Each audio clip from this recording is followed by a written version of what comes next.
Mark, would you introduce yourself for us? Yeah, great. So good morning, everyone. I'm Marque Teegardin with Sapho. I'm our Chief Revenue Officer. We're a software company in San Francisco. What does your software company do? It must do something.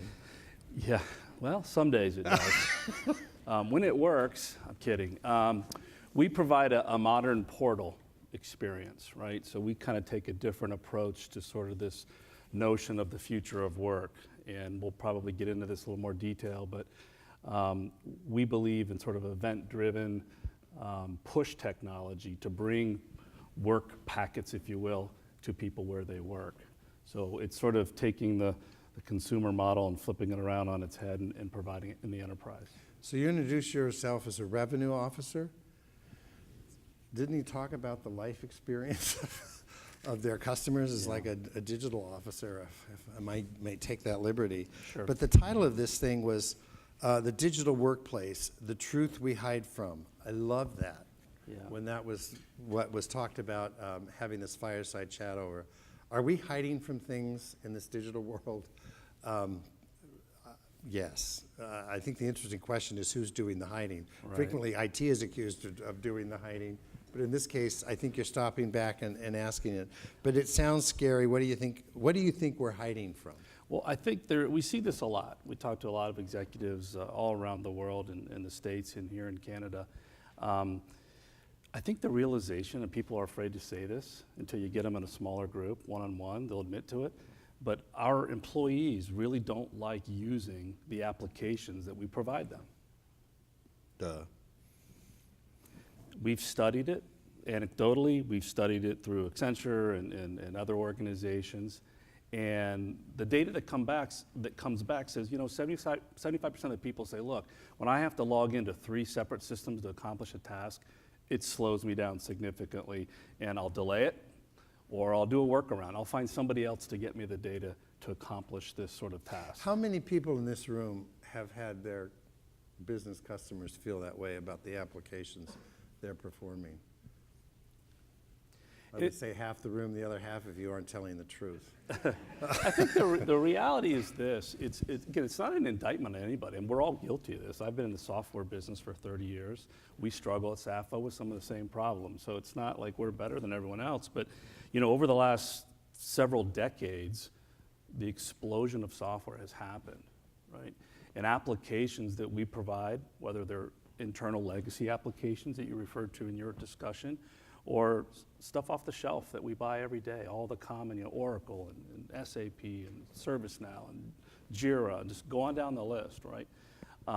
They've become really powerful, but they've also become very bloated and hard to navigate. Now, if you are a power user and you live in Oracle EBS all day long because you're in finance and you pay invoices, you've figured it out, right? You've got it down. You may not like it, but you've figured it out. But there's such an enormous number of people that need access to that data to complete their tasks. And if you're not a power user, right, we always talk about this notion of a green button experience. It's a great visual. Everybody has a copy machine in their office, right? And you walk up to it and there's 50 buttons on the left. I bet nobody really knows what those do. No one's ever attempted it. Or if you did, you had to call someone for help, right? What most of us want to do is put a sheet of paper on the glass, push the green button, and get a copy. I don't need it stapled, I don't need it collated, I don't need it double-sided, right? So the power user in our office, it's Jamie, who knows how to do all that stuff. But outside of Jamie, nobody knows how to do that. They just want to put the green button experience. And that's the same sort of context to, I think, the applications as well. What's driving this? A couple of things. Opinion. Yeah, a couple of things. I think the biggest factor is this consumer world that we live in. For the last approximately a decade, look at how we spend and engage with data and applications in our personal lives.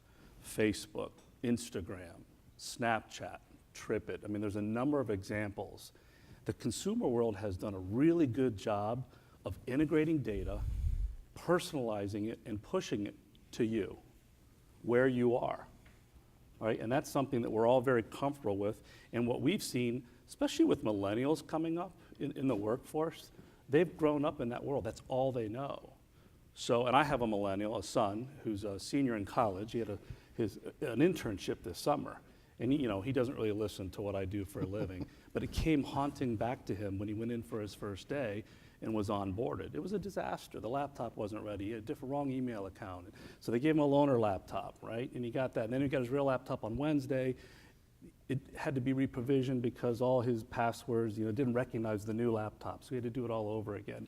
And he's like, wow, this is really hard. Why doesn't it just come to me and I can just accept it and I'm in? And well, that's the world we live in, So I think that the consumer sort of angle has really pushed a lot of people to want to work that way. What do you think IT's role has been in driving this? Well, I think, IT, it's a struggle, right? IT is always under the gun to provide what the business wants, right? A lot of new application development. I think there's this struggle, again, in this old model I think that we're operating in, sort of this notion that we're still building applications that essentially do nothing more than put a view on a database. And we provide that to our customers or to our constituents. You have to know, what do I need to do? Where do I get that data, right? Hopefully my passwords are up to date or haven't changed, because that creates a whole new ticket process that could delay me a day or so to get that fixed. And then once I'm in, I've got to navigate this bloatware. This what? Bloatware. Bloatware. I thought Yeah. I thought said something else. Yeah. So, so we sort of think about it in those terms, where customers, internal customers, they don't want that, right? It's really frustrating. And I think IT is challenged with how do I now adopt this new way of thinking? I think for the last maybe 5 years or so, everything was about mobile, right? I mean, mobile application development. There were a million companies out there to help make that happen. And I think that's starting to shift a little bit from our perspective. Mobile's great, right? It's great. I always tell the example, as I run sales, I have a lot of people in the field. We have Concur for our expense reporting. I love Concur. I think one of the best mobile apps I've personally used. I think it's better than their desktop application personally. However, I engage with 10 to 12 systems a day. And what I don't want is 10 more individual apps that I have to go log into on my phone to accomplish some basic tasks, right? So I don't think taking a problem on the desktop and moving it to the mobile device, whatever that is, iPad, iPhone, whatever it is, doesn't necessarily move the needle from a productivity or an experience perspective. Okay, you've taken me, I'm stumbling for words. You told us what we were hiding from. Right. And then you talk about what's driving that, but Right. you haven't made me feel comfortable yet. What are you talking about what we do? Yeah. I think the first part, I think, is the realization, right? Yeah, this does exist. And again, when I have one-on-one meetings or small group, people say, yeah, we struggle with this. We don't know how to do it, right? There is a shift in thinking that I think we have to all get to that says, hey, we can learn a lot from what the consumer world has done. And I think if people want to work in this notion of a customized, personalized feed that's driven by events in my organization, triggered by little workflows, then that's something that I should try to drive towards, right? There's many different ways to get there, but I think that then now puts people in positions where, hey, wherever I do my work, and this is an important part, whether I work, people talk about mobile, well, you kind of have to define that in two ways. There's the device, right, that you hold in your hand or on your lap, but the real question is, where are you doing your work? If you think about it, predominantly it's still email. We spend our days in email, chat applications, Slack is important. Maybe it's a company intranet, a portal, SharePoint. There's a number of different applications where we spend our day, where we do our work.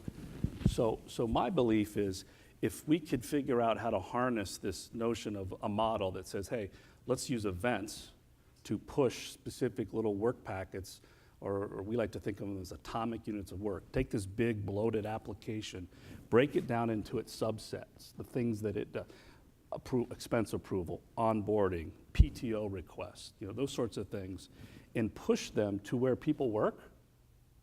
Again, push them to where people work on the device, but within the device, engineers at our company spend their day in Slack. If you want to get something done with engineering at Sapho, you open up a Slack channel. That's just the way it works, right? So for those things, you'd push those notifications to Slack for them. For others in our organization, it might be email, it might be Microsoft Teams, or whoever wherever they spend their time is where I would suggest people think about doing that. It's quite a bit of customization, isn't it? I mean, that you're expecting of IT to accommodate that? Well, I think a few years ago, absolutely. I think there's technology today that enables that, a lot easier. When you think about to do that, to sort of perform that sort of thing, you have to be able to connect to those, we still call them systems of record, right? Systems of record. How about we try to think about it as a system of engagement, right? So connect to those systems of engagement. Create those little atomic units of work, a bite-sized process, right? It's not full BPM, a bite-sized process with a micro application combined, and then push those, as I said, to where people work.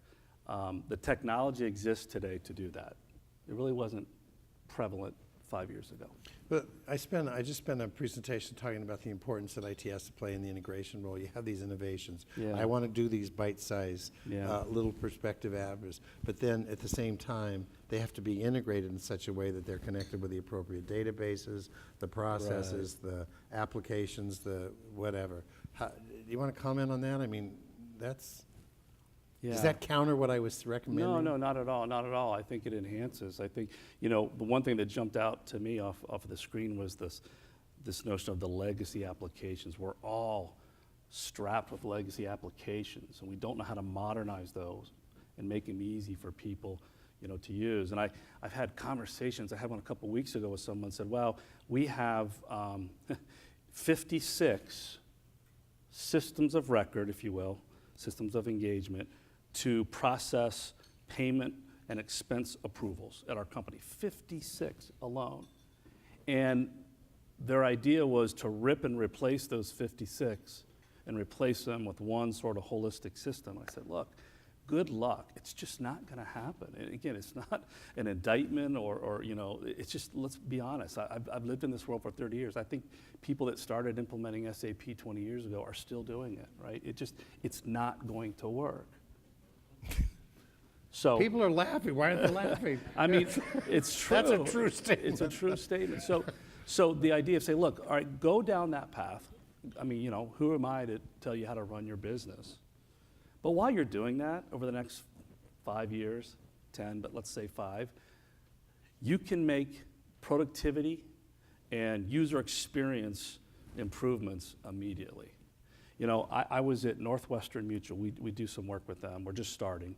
We're a few months into it. I was there 3 weeks ago in Milwaukee, in the States. I don't know if you've ever been to Milwaukee. It's not a huge town. It's a very rust-belty, blue-collar town. Northwestern Mutual is the big game in town. And we happened to arrive on the grand opening of this brand new facility in their headquarters. I mean, it is gorgeous, state-of-the-art. I mean, I've seen a lot of things. We're in Silicon Valley, so you see all those, all the money that's poured into Google and Facebook and Apple pour into their businesses. And it was phenomenal. State-of-the-art, everything, the conference rooms, everything's touch keypad. I mean, it was over the top. They've got huge restaurants, not cafeterias, and they've designed it such that, I mean, they're enormous. They could literally probably hold 80% of the company at lunchtime, and it's very noticeable. And I'm like, that's strange to me. Why such big dining rooms? They said, we actually, as a culture, encourage people to work, have meetings on the calendar over lunch. It's a great way just to kind of, break the barriers down, have more casual conversation, brainstorm on ideas. And it's part of their culture. I said, why are you doing this? I mean, I actually happen to be a policyholder for Northwestern. I said, I'm not going to buy more life insurance with this beautiful building. And the exec that we were meeting with said, it's purely for a couple of reasons. Recruiting. We're in Milwaukee, Wisconsin. Who wants to move to Milwaukee and work for what many would deem an old, tired, old school company? I mean, Google, Apple, Facebook, that sounds cool. California, who wants to move to Milwaukee and work for Northwestern? We need to attract the best talent. We need to have facilities and an experience where people want to be a part of and spend their time doing it. So they are very much of the mindset first that this is important, not just for productivity, right, but for the experiences and the recruiting perspective, and quite honestly, keeping the good people they have there to not wander off and, go do something else. Any questions? Anybody want to challenge what he's saying? Agree with what he's saying? What a quiet group. There's got to be one question. The short answer is, to make it all happen, is just buy Sapho. But, no, Of course. no, Of course. I know, I'm teasing. I hate the sales pitch, and I'm obviously in sales, but it's more about the belief, and the way I look at it. If you believe that, great. If it's important to your company, then we should talk. If not, that's okay. I mean, it's not for everybody. Some people just don't care about that relative to other priorities. Think of this as one of the DX capabilities that you may want to include in your environment. How's that? I've connected the two. Yeah, All right. very good. Thank you very much. Thank you, Bill.